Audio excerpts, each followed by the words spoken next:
Saludos y bendiciones mi gente, bienvenidos una vez más a su canal. Estamos por aquí con ustedes como siempre, compartiendo el contenido interesante y esperando que sea edificación y bendición para cada uno de ustedes. 100% Dios, dice hombre con tumor cerebral al que le daban 2 meses de vida y ha sobrevivido por más de 6 años. Un joven con diagnóstico mortal recibió un milagro de Dios al ser sanado de un cáncer agresivo que le había pronosticado solamente 2 meses de vida. A Israel Lemus, el paciente, le hallaron glioblastoma en etapa, lo cual es una de las etapas más agresivas de cáncer que a muchas personas les ha quitado la vida.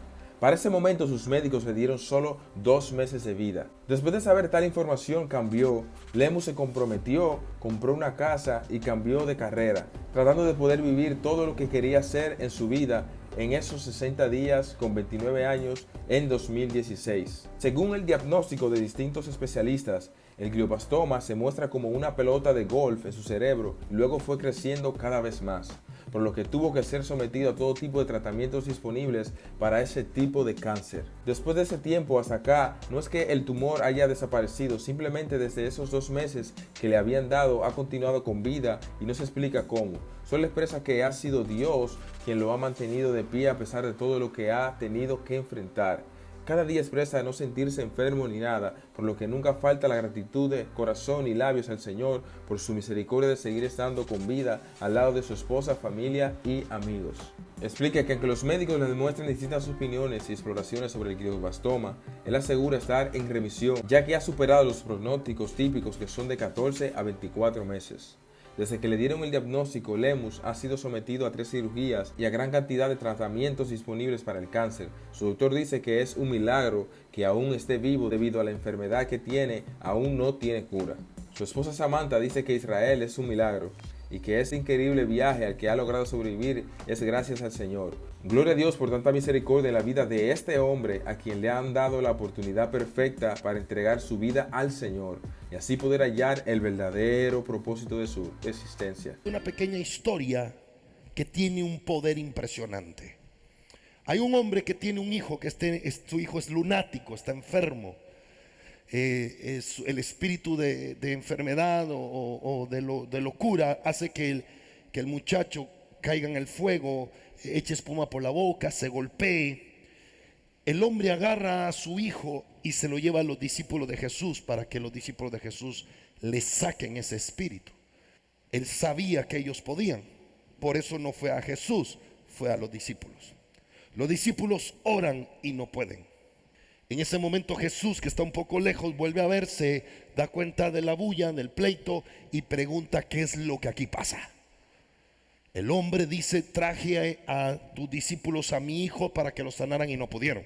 Oh, Jesús se enfurece al punto que públicamente los exhorta y dice: ¿hasta cuándo los tengo que soportar? Oh generación incrédula, ya no los soporto. Si yo fuera Pedro, yo digo: ay, me escondo. Qué vergüenza. Entonces, cuando Jesús termina de exhortar a los discípulos, inmediatamente el padre del muchacho dijo: si tú puedes hacer algo, ayúdanos. Entonces Jesús a este hombre le responde con una pregunta. Eso está en el libro de Marcos capítulo 9 versículo 23. Tú me preguntas a mí si yo puedo hacerlo. Yo te quiero contestar con esta pregunta, dice Jesús: si tú puedes creer, al que cree, todo es posible. En esta frase está uno de los poderes más impresionantes dado al hombre, y es que cuando crees puede ser posible. Lo que está diciendo Jesús es que lo que determina que algo suceda como posible depende de que yo lo crea. Primero lo creo que puede ser posible, y por creer que puede ser posible, será posible. El padre del muchacho necesitaba creer que era posible que Jesús lo podía sanar para que fuera posible que Jesús lo sanara. Hoy nos toca a nosotros. Tal vez no es un hijo que está enfermo, es una deuda, es tu soltería. ¿Será posible que me pueda casar? Dice algún soltero. Dios dice: eso depende de lo que tú creas. ¿Será posible que mi familia se deje las drogas? El Señor dice: eso será dependiendo de lo que tú creas. Quiere decir que lo posible depende de lo que creo. Dime qué crees y te diré si será posible. ¿Será posible que yo tenga una empresa? ¿Lo crees? Sí, sí es posible. ¿Por qué, pastor? Porque en el creer está lo posible. Y este es uno de los grandes secretos de la fe.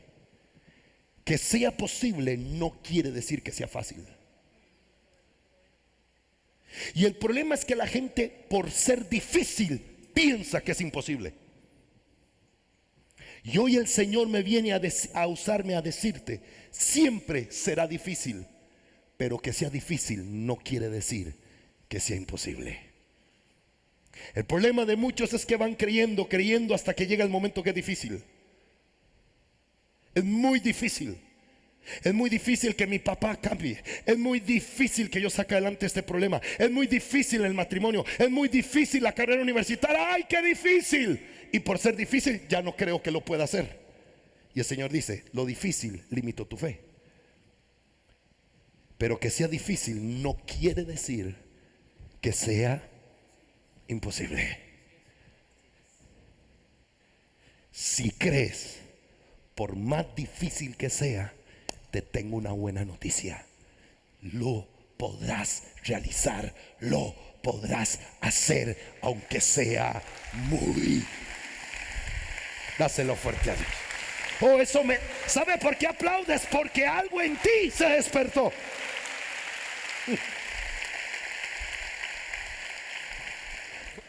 Aquí viene la revelación de por qué a veces nos cuesta creer. Verso 24. El padre del muchacho dijo: está bien, creo, pero ayuda a mi incredulidad. Pastor, ¿qué significa lo que él dijo? Significa que este hombre sabía que Jesús podía sanarlo, pero sabiéndolo, dudaba. Y aquí viene una revelación o una verdad. Primero tengo que saberlo para luego creerlo. Yo no puedo creer algo que primero no sé. El problema es que yo lo sé, pero me cuesta creer lo que ya sé. Yo sé que Dios me perdona. Pero a veces me cuesta creer que Él me perdona lo que hago. Yo sé que Dios sana, pero a veces me cuesta creer que voy a ser sano. Yo sé que la Biblia dice que va a ser la salvación de nuestra familia, pero a veces me cuesta tanto creer que mi papá se va a ser cristiano. Porque el lío está entre lo que sé, es agarrar lo que sé y convertirlo en lo que creo. Ahora, la fe nos hace actuar. Cuando estés en medio de tus dudas, obedece, haz algo. Porque haciendo algo la duda se va. Haciendo nada, la duda se queda. Haciendo algo la duda se va. Vas a orar por un enfermo, si no se sana, voy a orar por él. Porque haciendo algo la duda se va. No sé si ese terreno, comprar esa casa, esa propiedad, no sé, coge el teléfono y llama a ver cuánto vale. Porque haciendo algo la duda se va. Escúchame, la duda es miedo. Tuve miedo y me escondí. A ver, cuando Jesús camina por las aguas, de los 12 discípulos, ¿cuántos tenían miedo? Todos. ¿Cuántos de todos los que tenían miedo enfrentaron su miedo? ¿Qué hizo? Hizo algo que nunca había hecho: caminar sobre las aguas. Porque la duda te dice: no hagas nada. La fe te dice: haz algo aunque tengas miedo. Porque haciendo algo aunque tengas miedo, la duda se va. Ahora, ¿por qué él hizo algo? Porque obedeció una palabra que Jesús le dijo: si eres tú el Hijo de Dios, di que yo camine sobre las aguas. Y Jesús le dijo: ven. ¿Qué estaba haciendo Pedro? Haciendo lo que sabía. ¿Sabe qué sabía Pedro? Pedro sabía obedecer. Echa la red, en tu nombre echaré red. Ve y busca aquel que tiene un burro, yo busco al que tiene un burro. Ve y trae a aquel que tiene un pez, ve y pesca aquel pez que tiene una moneda, yo voy y pesco. Ve y pídele a aquel el lugar para hacer la cena, yo voy y lo hago. ¿Sabes? ¿Quieres ver que Dios te use en tu vida? Comienza obedeciendo con cosas pequeñas, porque cuando obedeces con cosas pequeñas, desarrollará la fe para obedecer obedecerle a Dios con cosas grandes. Si hoy Dios te dice que le hable de Jesús a un amigo, háblalo, y un día le estarás hablando de Jesús a un presidente. Si hoy Dios te dice ora por ese que tiene olor de cabeza, un día estarás orando en un estadio por alguien que tiene una silla de ruedas para que se levante. Cuando obedeces con cosas pequeñas,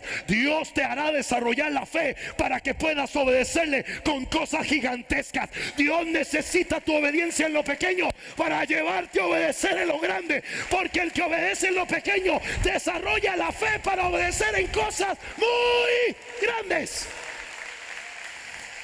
Ay, ay, ay. Dígale que está a su lado. El secreto de lo grande está en lo pequeño.